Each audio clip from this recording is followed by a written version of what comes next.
1, 2, 1, 2. Ok. Bon, alors, qu'on se le dise, la vidéo d'aujourd'hui n'est pas scriptée. À l'heure où je tourne, nous sommes en janvier, mais en décembre, à temps pour Noël, j'ai reçu ça. Alors, je me permets une remarque. Vous allez croire que je suis pourri gâté, mais je trouve l'emballage un peu bon. Mais j'avais déjà eu le même pour le trophée des 100 000 de la chaîne Le Studio de Poche. Le premier trophée YouTube que j'ai reçu, c'était en... je sais même plus quand c'était, c'était le trophée des 100 000 d'Astronogeek. Et il venait dans une... Alors, il venait dans un colis qui contenait une grosse boîte avec un habillage en mousse dedans, etc. et qui contenait le trophée qui se présentait du coup vachement bien. D'ailleurs, la boîte, je l'ai encore, elle est dans mon décor, là, juste au-dessus. Et en comparaison de cette jolie boîte qui est en parfait état, etc., le carton YouTube avec le truc du colis direct collé dessus, je m'en fous dans l'absolu, mais je peux pas m'empêcher de noter la différence. Après, pour moi, ça s'explique. Avant, quand YouTube faisait des trophées, il y avait beaucoup moins de monde sur YouTube et beaucoup moins de monde capable d'avoir ces trophées, d'avoir 100 000 ou 1 million. Je me souviens qu'à l'époque, il n'y avait même pas de trophée du 10 millions. Ça a été rajouté ensuite. Et maintenant, je crois qu'il est même question d'un trophée du 50 ou 100 millions. Enfin, bref.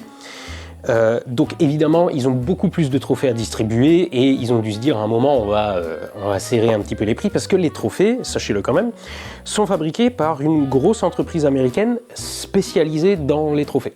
Mais ça doit du coup leur coûter quand même un peu de pognon quand on voit les tarifs sur le site pour leurs autres trophées. Ça doit coûter un peu de pognon et même si YouTube brasse des milliards, je pense qu'à un moment les mecs se sont dit on va peut-être essayer de rogner un peu, on va prendre une boîte un peu moins chère et surtout on va diminuer la taille des trophées. Bon, on va pas traîner trop longtemps non plus, hein. Alors, je suis bien à l'écran, oui. On a la lettre habituelle, je la lis ou... Ouais, allez, je la lis. Ce coup-ci, je note qu'elle est en français. La première version que j'avais était encore en anglais. Vous l'avez fait, au départ vous aviez un objectif, une chaîne, et maintenant vous avez 1 million d'abonnés. Félicitations. Vous n'aviez que quelques spectateurs au tout début, mais votre personnalité, votre passion et votre créativité vous ont permis au fil du temps d'inspirer des personnes du monde entier. Et avec les histoires que vous partagez, vous ne cessez d'enrichir la communauté qui s'est rassemblée autour de vous. Pour fêter cette étape importante, nous avons l'honneur de vous remettre le trophée du créateur Or. Nous espérons que ce symbole de votre réussite vous rappellera combien vous comptez pour de nombreuses personnes. Jour après jour, grâce à votre personnalité et à vos contenus, vous transformez le paysage de la création vidéo.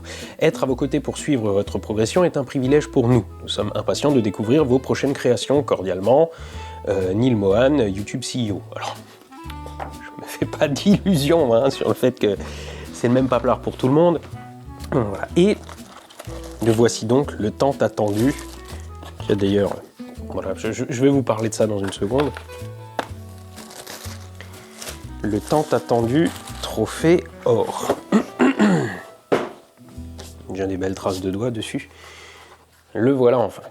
On va pas se mentir, je suis content de l'avoir reçu et je l'attendais depuis longtemps. Mais pour autant, ça change rien. Je veux dire, c'est un symbole et c'est purement pour mon petit ego. C'est-à-dire que j'ai pas... ça va rien changer. Je veux dire, ma chaîne change déjà depuis des années. C'est pas parce que maintenant j'ai 1 million que d'un coup vous allez voir la différence. Ça fait des années que je commence à travailler avec du monde, avec des auteurs, avec des monteurs, avec une équipe pour les tournages, avec de la prod, etc. Donc, c'est pas une étape plus qu'une autre. Il faudrait d'ailleurs surtout pas, parce que si je venais à me dire ok, maintenant j'ai le million, et après... Parce que vu le temps qu'il a fallu pour obtenir ce million, vu le rythme auquel je prends des abonnés en ce moment, bon là j'ai déjà pris 20 000 abonnés depuis le passage du million, mais au rythme où je prends des abonnés, faudrait compter au moins 4 ans pour le million suivant, si je continue à ce rythme-là, etc. Donc, si ça se trouve, le 2e million, je l'aurai jamais.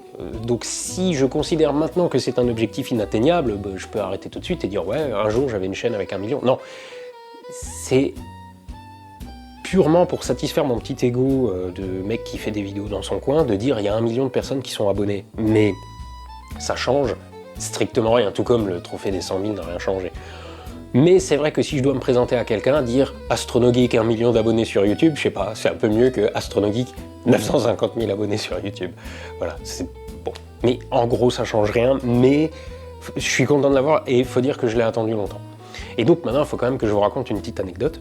Quand je me suis installé ici, dans cette maison, dans ce nouveau studio, j'avais un pan de mur, enfin j'ai toujours un pan de mur, pas très large, et qui était juste bon du coup à accueillir les 2 trophées que j'avais déjà, le trophée argent d'AstronoGeek, donc le vieux modèle de trophée argent, le premier modèle de trophée YouTube, et le deuxième modèle qu'ils ont fait pour la chaîne Le Studio de Poche qui est arrivé quelques années après, presque de manière inattendue, et je les ai donc accrochés là. Mais dès le départ, j'avais dans l'idée qu'un jour j'espérais obtenir le trophée or. Et à cet endroit-là, il passait évidemment pas. J'ai un autre mur à côté de mon armoire à matériel où il y avait la place pour mettre le trophée or.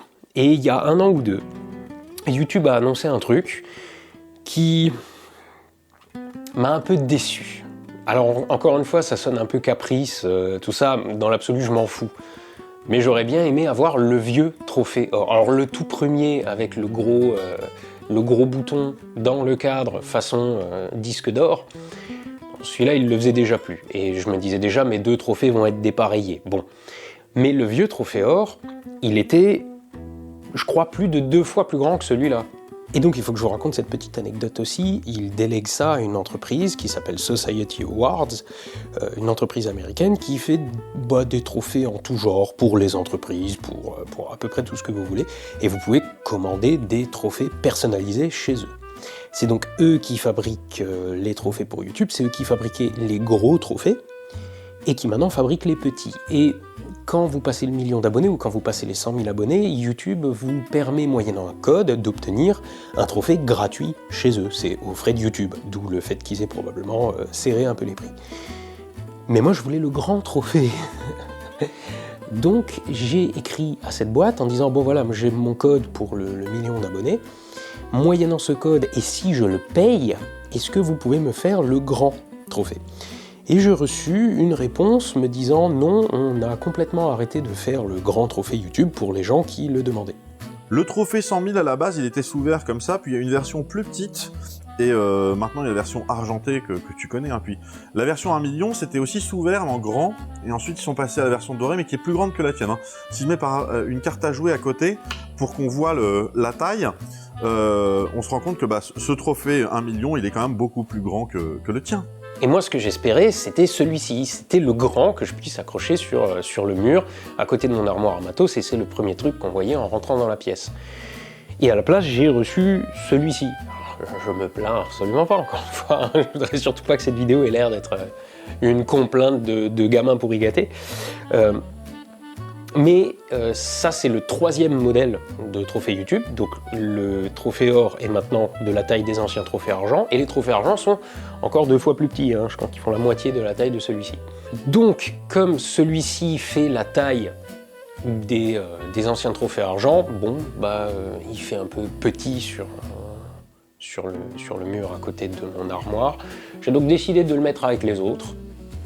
Voilà, comme ça je peux embrasser tous mes trophées du regard, hein, je suis... Hein, voilà. Et à ce moment-là, à côté de mon armoire, j'ai décidé de mettre quelqu'un qui avait aussi sa place. Et bien évidemment, cette vidéo n'est absolument pas sponsorisée par Displate. Mais genre, bon, je le dis quand même, hein, le système Displate, faut reconnaître, il est bien. Et donc, maintenant que j'ai ce trophée dans les mains, c'est quoi la suite ? Ne vous attendez pas spécialement à un changement sur la chaîne. C'est-à-dire que, à l'heure où je tourne, on est début janvier là, je vais reprendre mon rythme d'une vidéo toutes les 2 semaines, en essayant d'en produire plus que ça pour conserver mon avance et pouvoir me garder des moments où je peux rester 1 mois sur un gros projet sans me dire que la prochaine vidéo n'est pas prête à sortir ou quoi. Je vais continuer à faire écrire des vidéos par des collègues, mais je suis en train de plus en plus de travailler avec des monteurs. Vous l'avez peut-être déjà vu sur certaines vidéos en décembre, le style était peut-être un peu différent. J'ai quelques gros projets dans lesquels j'espère pouvoir me lancer mais je vais rien en dire parce que c'est sûrement le meilleur moyen que ça se fasse pas et qu'après ce soit décevant ou quoi. Donc, je reste sur ma politique habituelle de parler au minimum de trucs tant que c'est pas fait. Vous avez néanmoins été nombreux à noter fin d'année, le dernier trimestre à peu près, que les miniatures ont beaucoup changé par rapport à ce que je faisais avant. Je vais quand même vous expliquer la logique qu'il y a derrière ça. J'ai décidé de travailler avec Sylvain Lepoutre, que ceux qui me connaissent de la chaîne photo connaissent probablement déjà, sous le nom Mon Petit Réflexe. Il se trouve que Sylvain a fait de YouTube son business lui aussi, mais lui, il a une entreprise qui aide à développer les chaînes YouTube. Ça s'appelle VidéoBiz et il a une chaîne YouTube dédiée qui s'appelle Le Coin des YouTubeurs. Et donc, Sylvain, ce qu'il fait, c'est des statistiques. Il fait énormément de statistiques sur les performances des différentes vidéos, des différents créateurs, etc., qu'il essaye de corréler avec certains traits des vidéos, leur longueur, la manière d'introduire le sujet, les miniatures, les titres, etc., etc. Et il en a déduit certaines corrélations qui font sens, notamment parce qu'elles ne dépendent pas que de l'algo. Vous avez sûrement déjà beaucoup entendu dire que l'algo c'est une boîte noire, on ne sait pas comment ça marche, et que penser savoir comment ça marche, c'est souvent des illusions qui tiennent carrément de la superstition. Bon. Mais quand on fait des mesures et qu'on essaie de rendre ces mesures significatives en faisant un grand nombre, on s'aperçoit quand même qu'il y a des trucs, et notamment que l'algo ne fait pas tout. Par exemple, si l'algo vous suggère tout un tas de vidéos sur la page de recommandation, c'est vous, en définitive, qui décidez de cliquer sur une miniature parce qu'elle est plus séduisante pour vous. Et donc, il y a la question de travailler la miniature, le titre, etc. Vous avez donc probablement noté que mes miniatures et mes titres étaient peut-être plus putaclic qu'avant, alors qu'ils l'étaient déjà, hein. Eh ben, sachez que ça donne des résultats, et donc que c'est amené à continuer. Je vais encore faire des expériences, changer un peu les styles des miniatures, des titres, etc. pour voir s'il n'y a pas moyen de faire encore mieux, évidemment. Mais bon, sachez que je vais continuer à essayer d'optimiser la chaîne.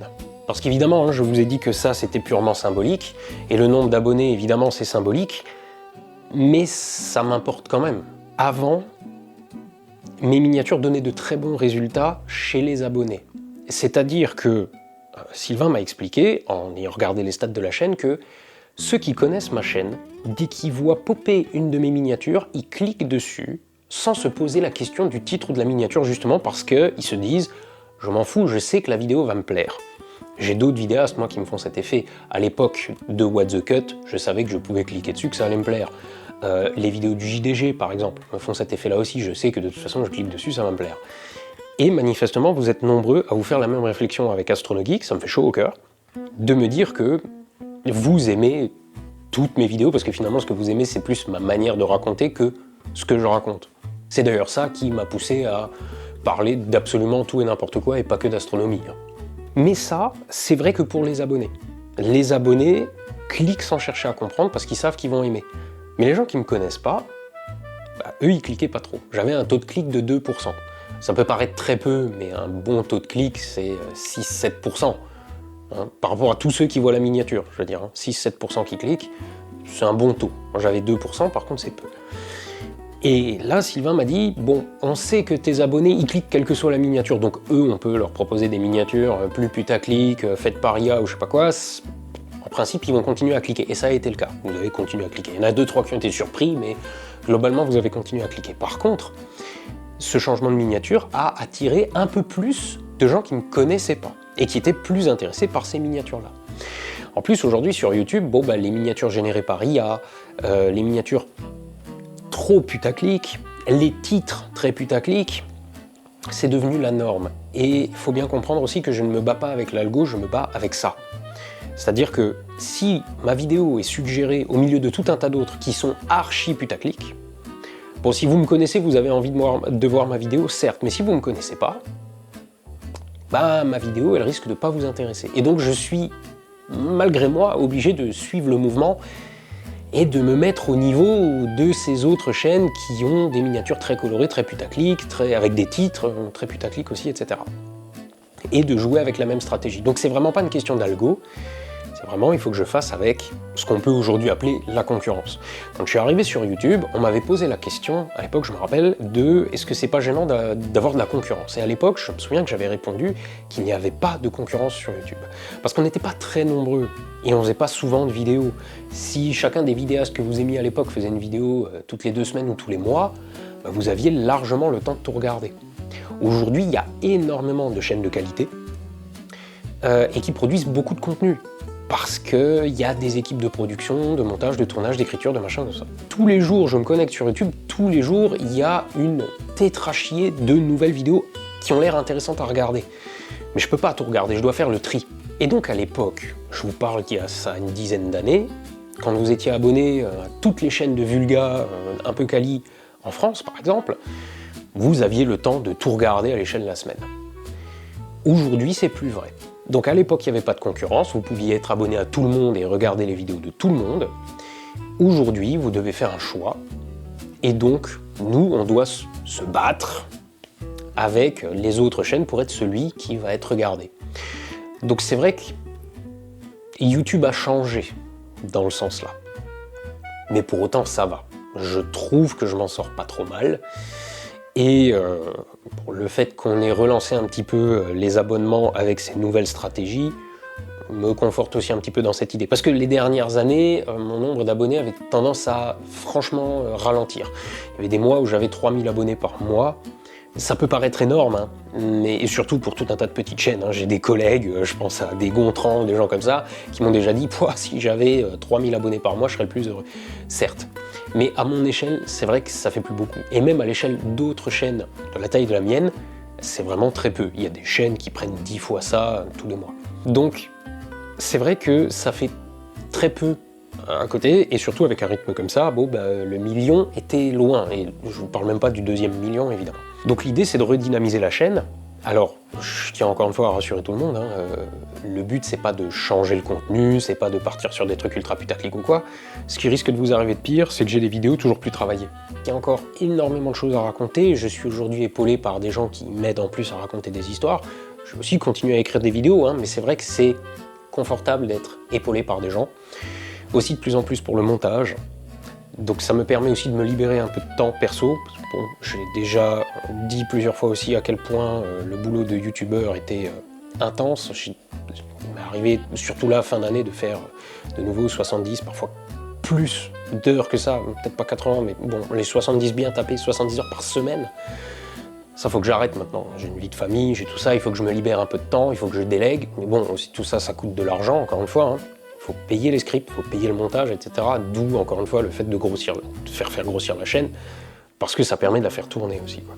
Tout ça pour vous dire que je suis content que vous soyez là, parce que ça, je vous le dois quand même. Hein. C'est ce que j'ai pris l'habitude de dire aussi quand des gens me croisent dans la rue et me disent « merci pour tes vidéos ». Je dis « non, merci de les regarder, parce que si vous les regardiez pas, moi, j'en serais pas là ». Alors, je vous ai habitué au dernier trimestre 2025 à une vidéo par semaine, c'était pour aller chercher le million. Hein. Maintenant, on va prendre le rythme normal d'une vidéo toutes les 2 semaines, sinon je vais mourir. Donc la semaine prochaine, il y a quand même une vidéo. J'ai pas encore décidé laquelle ce serait. C'est aussi le luxe d'avoir des vidéos en avance. Hein. Mais donc je vous dis à la semaine prochaine. Et dans très longtemps encore sur YouTube, j'espère.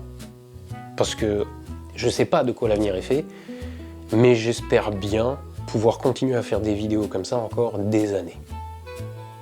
Donc, à la revoyure.